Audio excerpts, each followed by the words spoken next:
Como va, this the Berean. I'm bringing you some cod on the one, representing the clan One God. And what's up? Just wanted to come to you guys with something I think is so cool, man. And if you haven't done this yet, I suggest you would do it.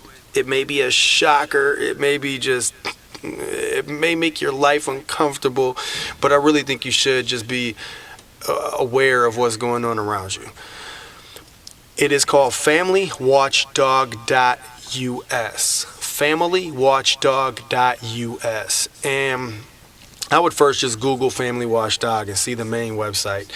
Click on it, and when you go there, you enter your address, your street home address, and then you look around you, and it gives you all the people that were arrested for, convicted, and what they were convicted for in your neighborhood for sex crimes. And I live again in Milwaukee, and I'm outside of Milwaukee, but in the city of Milwaukee, I looked at where I bought my first home, and it's unbelievable, just unbelievable how many people.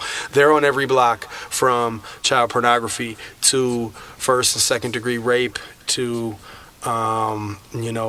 sexual offenses against kids. It's unbelievable, man. They're everywhere. Convicted, they're everywhere. They're all over.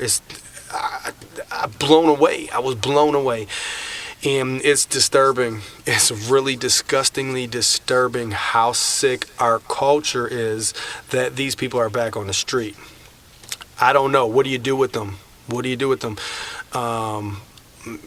People get out after 3 years for some of these things, couple years, and they're right back in the streets. They're not reformed. They're not changed. Give me a break. You don't just change over a little bit of time, and there's no way the system can prove whether or not they have been changed. So they're right back in the city with your wife, your mom, your girlfriend, your sister, your whatever. And I guess it's not always crimes against women. I'm not making it all one way. It does happen to men too, and that's wrong too. But man, it's disgusting, man. I was just shocked. And again, Milwaukee is the seventh most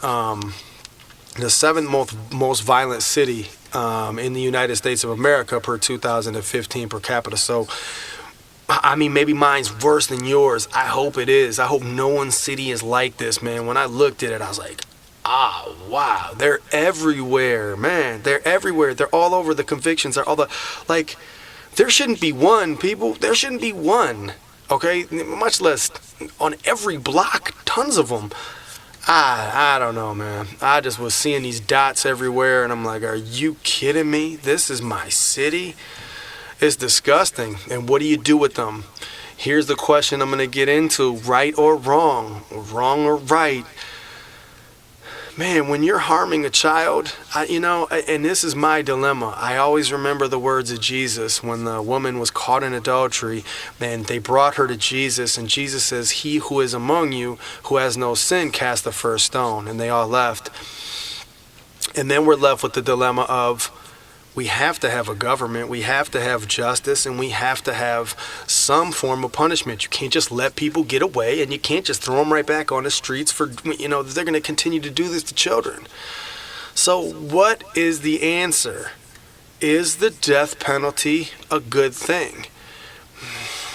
Man, I struggle with that morally. I know I couldn't pull the trigger, and pull the switch, whatever you want to call it, on an individual for murder or for things like that. I certainly know I could do it for someone who harmed a child. And again, it would have to be someone we had 100% evidence on. I'm not talking about someone who goes to court and they convict him because they feel there was enough evidence, and he goes, and serves his crime or serves his time for something that he did. I'm not talking in that way.